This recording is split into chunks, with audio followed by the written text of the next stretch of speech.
everyone, welcome back to my channel. As you already seen my thumbnail that I am leaving CMA. Well, the answer is yes. It is not because CMA does not have scope and blah blah blah blah blah. I will tell you why I am leaving the CMA even though I have cleared my both group in single attempt. Let's start the video. Yes, I am leaving CMA. It's heartbreaking for me, shocking for me and my family too, because they expected me to do CMA and I am leaving CMA at my final stages. I have only left my finals. I have cleared my both group in single attempt. So when I cleared my both group, it's time for the practical training. I will tell you the main reason behind I am leaving CMA. It is because the practical training. I live in a Chhattisgarh where there is no CMA firm. Only CA firm is left. CA firm में practical training करना I know बहुत सारे करते होंगे, but मेरा ऐसा था कि मैंने जिनसे ग्रुप 1 की कोचिंग ली थी वो सर और भी जितने भी यूट्यूबर्स वगैरह से मैंने पढ़ा था ग्रुप 2 या ग्रुप 1, उन्होंने मुझे बताया था कि CMA प्रैक्टिकल ट्रेनिंग बहुत ज़्यादा इंपॉर्टेंट होती है. अगर आप CA भी कर रहे हैं तो कोई फ़र्क नहीं पड़ता, आपको प्रैक्टिकल ट्रेनिंग करना बहुत ज़्यादा इंपॉर्टेंट है, क्योंकि अगर आपको फ्यूचर में जॉब करनी है तो उसके लिए बहुत ज़्यादा ज़रूरी है कि आपको कुछ प्रैक्टिकल नॉलेज भी हो. और वो आपको कहाँ से आएगी? जब आप प्रैक्टिकल ट्रेनिंग करोगे 15 मंथ्स का. आप डमी भी ले सकते हैं, लेकिन डमी टाइम पास है. ट्रस्ट मी, मेरी मम्मी ने मुझे ये भी ऑप्शन दिया था, ठीक है तेरे को प्रैक्टिकल ट्रेनिंग अगर यहाँ से, मेरे पेरेंट्स का क्या है, मैं आपको शुरू से समझाती हूँ कि क्या हुआ. मुझे करनी थी 15 मंथ्स की ट्रेनिंग, तो मैंने डिसाइड किया कि मैं वैकेंसीज भरूंगी जहाँ जहाँ से आएगी और इंटरव्यू देके मेरे को वहाँ पर जाना है ट्रेनिंग के लिए.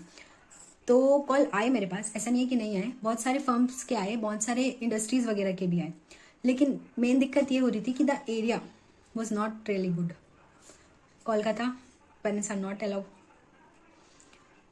Visakhapatnam not allow, yes Mumbai Delhi, यहाँ से मुझे कॉल्स आए थे. मुंबई का आया था but the stipend was not really good and you know guys कि how much Mumbai is expensive. तो आई डिसाइडेड कि मैं दिल्ली में जाके प्रैक्टिकल ट्रेनिंग करूँगी. My father already said no for that, but मेरा मन रखने के लिए उन्होंने बोला ठीक है अपन जाएंगे. Then me and my father went to Delhi. Office गए, ऑफिस में सर वगैरह staffs all members really good, but sir ने मुझे बोला कि अगर आप प्रैक्टिकल ट्रेनिंग में सीखना चाहते हैं, और मुझे तो सिर्फ एक्सप्लोर करना था प्रैक्टिकल ट्रेनिंग में, क्योंकि जितना ज़्यादा आप नॉलेज लोगे उतना ज़्यादा आपके फ्यूचर के लिए वो बहुत बेनिफिट होगा इन फ्यूचर आपको पैकेज लगने में. तो मैंने डिसाइड किया था, मैंने सर को भी यही बोला कि सर मुझे आप जितना ज़्यादा वर्क सिखा सकते हैं, जितना ज़्यादा आप एक्सपीरियंस दे सकते हैं उतना ज़्यादा दें. लेकिन सर ने बोला कि 1 साल में आप कुछ नहीं सीख पाओगे. और फिर मेरा दिमाग वहीं पर ख़राब हो गया. क्या 1 साल, मतलब 1 साल भी बहुत होता है ना. सर ने बोला आपको 3 इयर्स आपको देने पड़ेंगे आपके प्रैक्टिकल ट्रेनिंग में, तब जाके आप वेल कैपेबल बन पाओगे और उसके बाद आपकी जॉब आसानी से कोई भी इंडस्ट्रीज़ में लग जाएगी. My father was not ready for it और हम वापस आ गए फॉर्म छोड़ के. मैंने पूरा पैकिंग करके ही गई थी मैं कि मेरे को वहाँ पे स्टे करना ही है, लेकिन ऐसा सब हुआ कि मेरा दिमाग ख़राब हो गया. और लिटरली मैं 2 मंथ से वो कर रही हूँ, फाइंड आउट कर रही हूँ कंपनीज़ का लिस्ट फर्म का नेम सब चेक कर रही हूँ कि कहीं से तो कोई अच्छी फर्म मिल जाए. और अगर आप टाइम पास करने के लिए CMA कर रहे हैं तो आप डमी ले सकते हैं, लेकिन मेरा ऐसा है कि मुझे अगर मैं कुछ चीज़ कर रही हूँ तो वो इन फ्यूचर बेनिफिट होना चाहिए मेरी लाइफ में.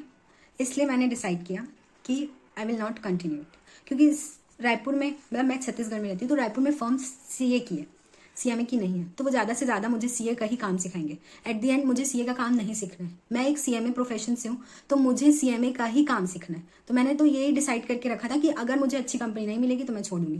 भी ट्राई किया, लेकिन मुझे इतनी अच्छी फर्म नहीं मिली. फर्म मिली भी अच्छी तो वो काफ़ी दूर थी. Parents are not allowed to me.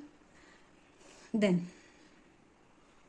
Yes, it's hard to say but I am living CMA. और ट्रस्ट में, अगर आप किसी अच्छे सिटी में हो जहाँ पे आपको CMA फर्म मिल रही है, जहाँ पे अच्छे आपको वर्क एक्सपीरियंस मिलेगा, जहाँ पे आपको एक्सप्लोर होने को मिलेगा कि पूरा प्रोफेशन है क्या, किस बेसिस पे है, क्या है आपकी प्रैक्टिकल नॉलेज, आपका प्रैक्टिकल नॉलेज कितना ज़्यादा हो सकता है, आपको सिर्फ आपके प्रैक्टिकल ट्रेनिंग में यही इंपॉर्टेंट है.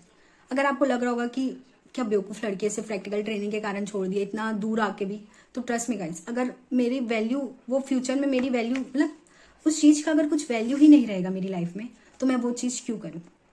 आप ही बताइए। मेरी मम्मा ने ये भी बोला कि at least you have tag CMA Shruti Jain, but मुझे ऐसा था कि अगर फ्यूचर में वो चीज़ की वैल्यू ही नहीं रहेगी मेरी लाइफ में, कुछ उससे ज़्यादा एक्स्ट्रा मैं अर्न ही नहीं कर पाऊंगी, तो मैं अभी भी क्यों पैसा दूँ उस चीज़ के लिए? अभी मुझे फाइनल के एनरोल करने के लिए 25,000 चाहिए रहेगा, उसके बाद कोचिंग लेने के लिए भी 50-60,000 एटलीस्ट आपको लग जाएंगे, उससे ज़्यादा ही लगेंगे, उससे कम तो नहीं लगेगा। तो मैं क्यों वेस्ट करूँ जब इन फ्यूचर उससे उतना भी रिटर्न नहीं आएगा जितना मैंने लगाया है। This is the reason behind I am living CMA। और मैं आपसे भी ये रिक्वेस्ट करूँगी कि अगर आप CMA कर रहे हैं तो अगर आप एक्सपीरियंस नहीं लेंगे, प्रैक्टिकल ट्रेनिंग नहीं लेंगे, तो आपकी वैल्यू ज़ीरो है, ट्रस्ट मी। और and what I have to say, and या इन फ्यूचर अगर मुझे कोई अच्छी कंपनी मिलती है, अभी नहीं 1-2 साल के बाद, क्योंकि अभी मेरा मेंटल स्टेज वैसा है ही नहीं कि मैं अब वापस इस प्रोफेशन में जाऊँ और वही सही फिर से चल। इन फ्यूचर 2-3 साल के बाद if I got a chance to complete my CMA degree with the best form of CMA, तो I will definitely going to do that, but at present I am not continuing CMA, I am leave CMA। और मैं आपसे भी यही बोलूँगी कि अगर आपको अच्छी फर्म मिल रही है CA की, तो आप देख लीजिए, आपके बेसिस पे है वो। मेरे हिसाब से तो CA के फर्म में सिखाते होंगे काम, नो डाउट आपको सिखाएंगे, लेकिन जिस हिसाब से आपको CMA फर्म में काम नहीं सीखने को मिलेगा, उससे अच्छा काम आपको CA फर्म में नहीं सिखाया जाएगा। And that's all for today's video. Thank you for watching. Okay, bye.